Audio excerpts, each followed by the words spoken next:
मैं हारा थका बेमन सा आज ऑफिस से घर आया ही था कि मेरी नज़र सामने किचन से आती मेरी पत्नी पर पड़ी। वो देखने से ही काफ़ी उखड़ी उखड़ी लग रही थी। उसकी मनोदशा देखते ही मैं समझ गया था कि ज़रूर ही कोई तो बात है। इसलिए मीनाक्षी इतनी रूखी रूखी सी लग रही है। मैंने हाथ मुंह धोए हुए थे, इसलिए मैंने उससे तौलिया मांगा। उससे बिना कुछ बोले मुझे तौलिया लाकर दे दिया।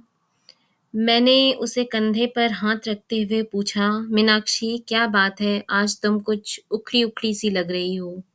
तो उसने मुझे खा जाने वाली नज़र से देखा और भड़कते हुए बोली, आपको क्या है? फिर चाहे बेटी ट्यूशन से फीस ना देने की वजह से बेइज्जत करके भगा दी जाए या फिर बेटे पर स्कूल ड्रेस के जूते न होने की वजह से उसे स्कूल की फुटबॉल टीम में खिलाने से मना कर दिया जाए। आपको क्या? आपको तो बस सुबह 9 बजे जाने और शाम को 8 बजे आने और फिर चादर तान के सो जाने के अलावा एक पल की भी चिंता नहीं है। और ना मेरा कोई ख़याल। डॉक्टर ने पिछले महीने ही दवाई कराने को कहा था, नहीं तो मर्च कभी भी अपने पैर ज़रूरत से ज़्यादा पसार सकती है। कभी तुमने ध्यान से देखा है मेरे चेहरे की ओर? ये झुर्रियाँ, बेउम्र पकते हुए बाल, जवानी में ही बुढ़िया बनती जा रही हूँ। एक पैसे की दवा नहीं नसीब है मुझे। ये सब तो छोड़ो, गर्मी में बच्चे तपते रहते हैं। एक पुराना पुराना कूलर लेने तक की हिम्मत नहीं हो रही है तुम्हारी। मैं बेड पर बैठा नज़रें झुकाए अपनी नाकामी पर शर्मसार हो रहा था। बीवी बच्चे की परवरिश और उनकी ज़रूरतों का ध्यान रखना मेरा कर्तव्य है, पर क्या करूँ? ये मेरा दुर्भाग्य ही तो है। कहने को तो देश तरक्की कर रहा है, लोग खुश हैं, पर मैं कैसे कह पाऊँ कि मैं बढ़ती महँगाई और बेरोज़गारी की वजह से दिन ब दिन ज़रूरतों के बोझ तले दबता जा रहा हूँ। बिजली के बिल से लेकर घर के राशन पानी तक की कीमतें आसमान छू चुकी हैं और पगार बढ़ाने के नाम पर दफ्तर में धमकी दी जाती है। नौकरियां कभी भी जा सकती हैं, काम नहीं है ऑफिस में। इसलिए वही पुरानी पगार पर काम करना मजबूरी बन चुकी है। ऐसे में क्या ही करूं? मैं बैठा-बैठा अपनी परिस्थितियों से दो चार हो ही रहा था कि घर के दरवाजे पर किसी के आने की दस्तक हुई। बच्चों ने गेट खोलकर देखा तो पिताजी थे। अपने दादाजी को देख के बच्चे तो खुशी से उछल गए, लेकिन मेरी सांसें तेज हो गईं। पत्नी ने फिर से मेरी तरफ ऐसे देखा जैसे मानो वो कह रही हो, अपना पेट पालने के लिए तो अपनी आंतें और गुर्दे गिरवी रखने के दिन आ गए हैं। अब ऐसे में पिताजी अकस्मात आए हैं तो ज़रूर ही कोई आर्थिक समस्या को लेकर ही आए होंगे। मैंने भी नज़रें चुराते हुए एक बार मीनाक्षी की ओर देखा, पर कुछ कह पाने की स्थिति में नहीं था। इसीलिए जल्दी से उठ के पिताजी के पास गया और नज़रें चुराते हुए उनके चरण स्पर्श कर उन्हें बैठने को कहा। मीनाक्षी ने भी उन्हें चरण वंदन किया और खाना खाने के लिए कहते हुए किचन में चली गई। अब मैं और भी अकेला महसूस कर रहा था। मीनाक्षी तो मुँह छुपा के किचन में जा चुकी थी। मुझे डर था पापा कहीं पैसे की कोई बात ना कर दें। इसीलिए मैं जल्दी से जल्दी बच्चों को बुला के उनके पास किया और खुद वापस कमरे में चला गया। पिताजी भी मुझे जाते हुए देख रहे थे। मैं किचन में आया तो मीनाक्षी ने कहा, पिताजी ज़रूर ही किसी आर्थिक मदद की आस करके आए होंगे। ऐसे में हम ही याद आते हैं। बड़े वाले भाई साहब को कोई याद नहीं करता।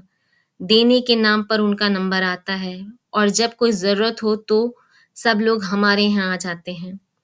वैसे तो ये शब्द मीनाक्षी कभी नहीं बोलती, पर इस बार उसके घर की तंगहाली इस लेवल पर थी कि उसे मरने के लिए अगर ज़हर खरीदना हो, तो उसके लिए भी पैसे का इंतज़ाम ना के बराबर ही था।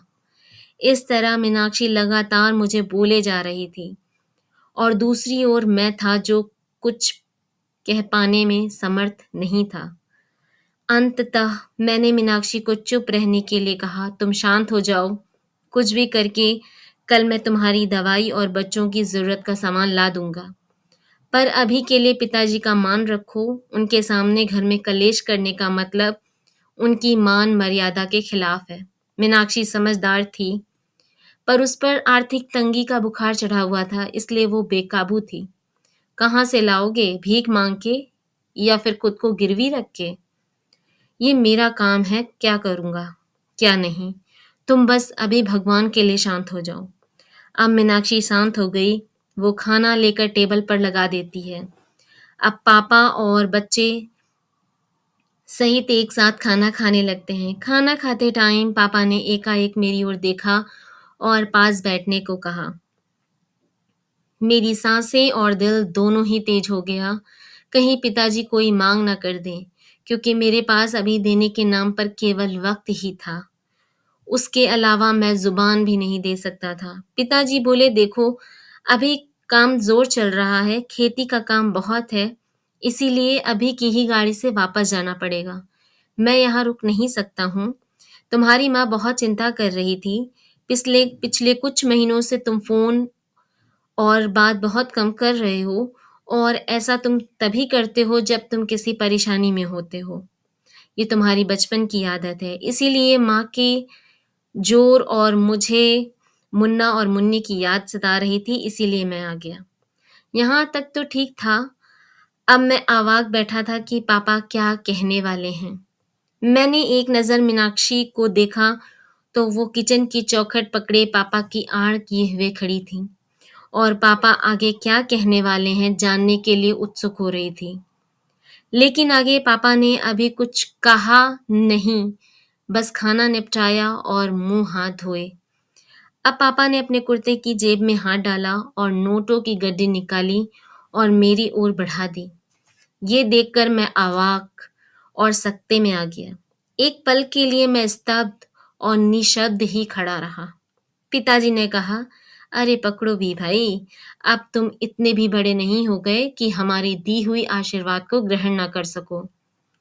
वैसे भी इस बार फसल अच्छी हो गई थी, इसीलिए कोई दिक्कत नहीं आई। अब उन्होंने मीनाक्षी की ओर इशारा करते हुए कहा, बहू का और बच्चों का अच्छे से ध्यान रखो। देखो कितनी कमज़ोर हो रही है, और अपना भी। उन्होंने पैसे मेरे हाथ में रख दिए। मेरी आंखें भर आई थीं और बचपन के दिन याद आ गए, जब पापा हमें स्कूल जाते वक़्त 4 आने ऐसे ही हाथ फैलाने पर रख दिया करते थे।